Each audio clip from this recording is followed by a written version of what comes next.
آپ اپنے آپ کو کیا کہلوانا پسند کریں گے؟ ڈان، گینگسٹر، مافیا، اسمگلر، سیاستدان؟ جوانی تھا، جوانی میں انسان کے ہر کام کرتا تھا. یعنی ایک تو آپ نے بس لے لی، بس آپ نے چلانا شروع کی، ایز اے ڈرائیور بھی آپ نے کہا چلانا شروع کیا. آپ نے کس روٹ پہ چلاتے تھے یہ؟ ہمارا کوئٹہ چمن میں نے اپنا جان بنا دیا. وہ کیسے؟ کیا ایسا کیا آپ نے؟ کون سا اعلیٰ دین کا چراغ بس ایسا وقت تھا مطلب لوگ ڈرتا تھا. سمنگلنگ کی مطلب ہم لوگوں نے اس وقت کے، مجھے ایسے یاد ہے یہ لک صابن کا میں نے ایک یہ کنٹینر لینا تھا، پھر میں نے بس کو خود اس کو بھرا کے پھر میں کوئٹہ میں لا رہا تھا. یہ پہلی بار آپ جو صابن بھر کے لائے تھے، کس نے مشورہ دیا تھا؟ ہم لوگ 28 بندے تھے گھر میں. 28 بندے ایک بندہ پالنا یہ بہت مشکل ہوتا تھا. دیکھیے عوام کے نوجوانوں کے سامنے بیٹھ کے آپ کہہ رہے ہیں نہیں سمنگلنگ ہے نہیں، یہ تجارت ہے.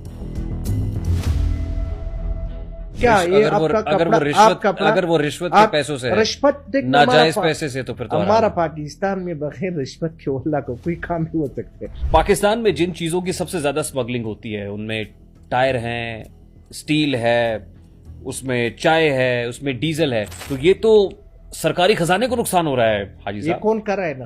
ایک صادق خونی ہے. آپ جیسے اور بھی ہوں گے. میں آپ کی لائیو اسمگل چیز خرید سکتا ہوں، یہ حرام نہیں ہے، لیکن آپ غیر قانونی طور پر بارڈر سے کوئی چیز لے آئیں، امپورٹ کر لیں جس پہ آپ نے کوئی ڈیوٹی نہیں دی ہوئی، کوئی ٹیکسز نہیں دیے ہوئے، ریاست کے قوانین کی کھلم کھلا خلاف ورزی کی ہے، وہ کیسے جائز حال ہو سکتا ہے؟ 2 سال میں آپ کے حلفن کرتا ہوں بارڈر بند ہے. 2 سال سے ابھی کہاں سے آ رہے ہیں؟ آپ کا بھی ظاہر ہے کاروبار بند تو نہیں ہوا ہوگا.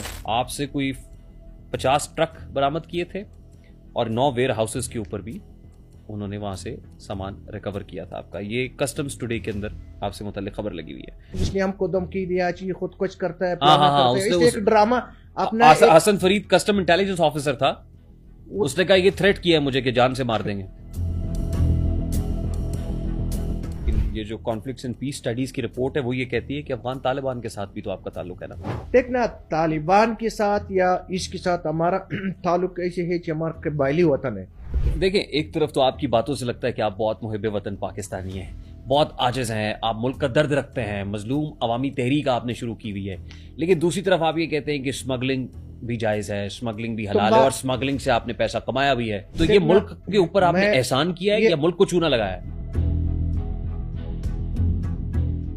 اسمگلنگ وہ ہوتا ہے کہ پھر آپ کو بیڑا کر کے بھی 50 سال سزا ہو گیا، 20 سال سزا ہو گیا. آپ کو تو ہوتی نہیں ہے نا، ظاہر ہے آپ تو تگڑے آدمی ہیں نا. پاکستان کے قانون میں اسمگلنگ جائز ہے یا ناجائز ہے؟ پاکستان کے قانون میں یہ بھی ہے کہ بھائی آپ رشوت نہ لو.